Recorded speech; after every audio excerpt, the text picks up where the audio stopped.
Hello student, তোমরা কেমন আছো? আশা করি তোমরা সকলেই ভালো আছো। প্রতাপ একাডেমি কোচিং পরিবারে তোমাদেরকে সকলকেই স্বাগত জানাই। তোমরা যারা বিদ্যাসাগর ইউনিভার্সিটির আন্ডারে সেকেন্ড সেমিস্টারে পড়াশোনা করছো, তোমাদের জন্য একেবারে শেষ মুহূর্তে নিয়ে চলে এসেছি এমডিসি 2 পেপারের একটি গুরুত্বপূর্ণ subject community nutrition and public health থেকে গুরুত্বপূর্ণ 2 মার্কস, 5 মার্কস ও 10 মার্কসের কয়েকটি প্রশ্ন। প্রথমেই তোমাদেরকে বলে রাখি, 2 মার্কসের জন্য এই যে প্রশ্নগুলি আমি বলবো, এই প্রশ্ন রিলেটেড তোমরা রেডি করতে পারো, তাহলেই কিন্তু তোমরা 5টি 2 মার্কসের প্রশ্ন কমন পেয়ে যাবে।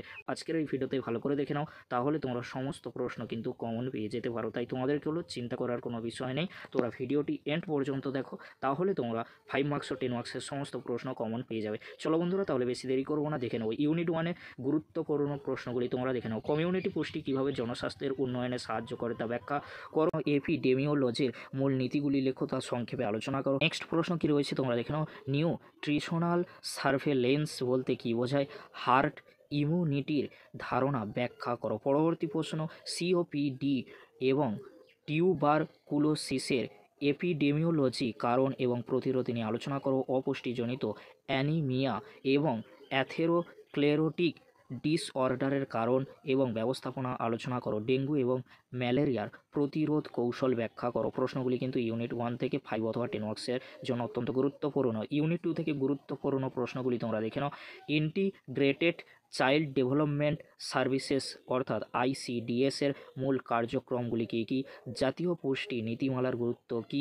জাতীয় গ্রামীণ উন্নয়ন প্রকল্প এবং গ্রামীণ কর্মসংস্থান প্রকল্প এনআরইপি এর ভূমিকা আলোচনা করো। একক পুষ্টি কেন্দ্রিক কর্মসূচিগুলির উদ্দেশ্য এবং কার্যকারিতা ব্যাখ্যা করো। এবারে তোমরা দেখে নাও ইউনিট 3 থেকে গুরুত্বপূর্ণ প্রশ্নগুলি।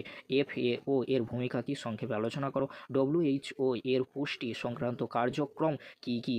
ইউনিসেফ এবং অন্যান্য স্বেচ্ছাসেবী সংস্থাগুলোর পুষ্টি উন্নয়নে ভূমিকা ব্যাখ্যা করো। আন্তর্জাতিক সংস্থাগুলোর মাধ্যমে পুষ্টি উন্নয়নের কৌশল বিশ্লেষণ করো। এবারে তোমরা দেখে নাও ইউনিট 4 থেকে গুরুত্বপূর্ণ প্রশ্নগুলি, অর্থাৎ নিউট্রিশনাল প্রবলেম ইন ইন্ডিয়া থেকে গুরুত্বপূর্ণ 5 অথবা 10 মার্কসের প্রশ্নগুলি। পিইএম এর কারণগুলি লেখো। ফুল ফর্মটা তোমরা দেখে নাও। অ্যানিমিয়া প্রতিরোধে কোন কৌশলগুলো ব্যবহার করা যেতে পারে তা লেখো। ভারতীয় জনগণের মধ্যে ভিটামিন এ এর অভাব এবং তার প্রতিকার সম্পর্কে আলোচনা করো। নেক্সট প্রশ্ন কী রয়েছে তোমরা দেখে নাও, ওভার নিউট্রিশন এবং ক্রনিক ডিজেনারেটিভ ডিজিজ নিয়ে আলোচনা করো। অপুষ্টি মোকাবিলার জন্য কার্যকর কৌশল নির্ধারণ করো।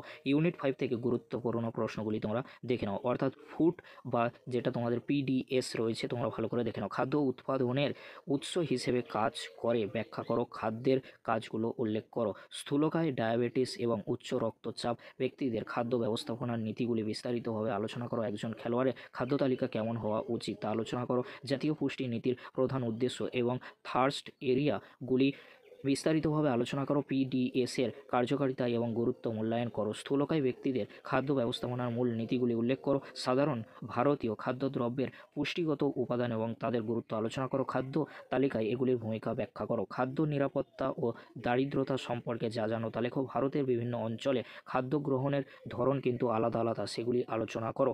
ইউনিট 6 থেকে কী রয়েছে তোমরা দেখে নাও, নিউট্রিশন অ্যান্ড হেলথ কেয়ার থেকে গুরুত্বপূর্ণ প্রশ্নগুলি। স্বাস্থ্য কি? স্বাস্থ্যের বিভিন্ন মাত্রা এবং জনস্বাস্থ্যের নির্ধারকগুলি বিস্তারিতভাবে ব্যাখ্যা করো। ভারতের প্রেক্ষাপটে স্বাস্থ্য পরিস্থিতির একটি বিস্তারিত আলোচনা করো। ইতিবাচক স্বাস্থ্য কি? এর গুরুত্ব লেখো। জনস্বাস্থ্য ধারণা সংক্ষেপে ব্যাখ্যা করো। পুষ্টি কি? মানব জীবনে পুষ্টির গুরুত্ব আলোচনা করো। খাদ্য কীভাবে পুষ্টির উৎস হিসেবে কাজ করে এবং এর বিভিন্ন কাজগুলি ব্যাখ্যা করো। স্বাস্থ্য ও পুষ্টির মধ্যে সম্পর্ক আলোচনা করো। পর্যাপ্ত, অনুকূল এবং উত্তম পুষ্টি বলতে কী বোঝো তা আলোচনা করো। অপুষ্টির কারণ ও প্রভাব আলোচনা করো। কম পুষ্টি এবং অতিরিক্ত পুষ্টির মধ্যেকার পার্থক্য উদাহরণসহ ব্যাখ্যা করো। মানব পুষ্টির নীতি আলোচনা করো। পুষ্টি, স্বাস্থ্য ও রোগের মধ্যে আন্তঃসম্পর্ক ব্যাখ্যা করো। পরবর্তী প্রশ্ন কী রয়েছে, উত্তম স্বাস্থ্যের দৃশ্যমান লক্ষণগুলি কী কী? পুষ্টি এবং ফিটনেস, অ্যাথলেটিক্স ও খেলার মধ্যে সম্পর্ক সংক্ষেপে আলোচনা করো। সম্প্রদায়ের কাছে পুষ্টি শিক্ষার প্রকৃতি ও গুরুত্ব আলোচনা করো। পর দিয়ে রয়েছে তোমরা দেখে নাও, বয়স্কদের স্বাস্থ্য সমস্যা এবং তাদের যত্ন সম্পর্ক, মানে যত্ন কীভাবে নেবে, তাদের সমস্যার সমাধান কীভাবে করবে তা তোমরা দেখে রাখবে। জনস্বাস্থ্য এবং জনস্বাস্থ্য সম্পর্কিত সমস্যাগুলির প্রাথমিক ধারণাগুলো দাও। সুষম আহার কি? ক্রমবর্ধমান শিশু, প্রাপ্তবয়স্ক পুরুষ ও মহিলা এবং গর্ভবতী ও স্তন্যদাত্রী মহিলাদের জন্য সুষম আহার তৈরির নীতিগুলি বিস্তারিতভাবে আলোচনা করো। প্রশ্নগুলি কিন্তু ভালো করে দেখে রাখবে। 2024 সালে যে প্রশ্নগুলি এসেছিল প্রিভিয়াস ইয়ারে, তোমরা ভালো করে দেখে নিতে পারো। এরকমই কিন্তু প্রশ্ন হতে চলেছে। এই প্রশ্ন প্রশ্নগুলি তোমরা হালকা করে অবশ্যই দেখে যাবে। তোমাদেরকে বলো যদি পারো দেখে যেতে পারো এই প্রশ্নগুলি, যেগুলি অত্যন্ত গুরুত্বপূর্ণ বলে দিয়েছি, ওগুলি তোমরা ভালো করে রেডি করবে। আর সমস্ত বিষয়গুলি কিন্তু তোমরা ভালো করে মাথায় রাখবে, যে প্রশ্নগুলি আমি বললাম। ভিডিওটি দেখার জন্য তোমাদেরকে অসংখ্য ধন্যবাদ।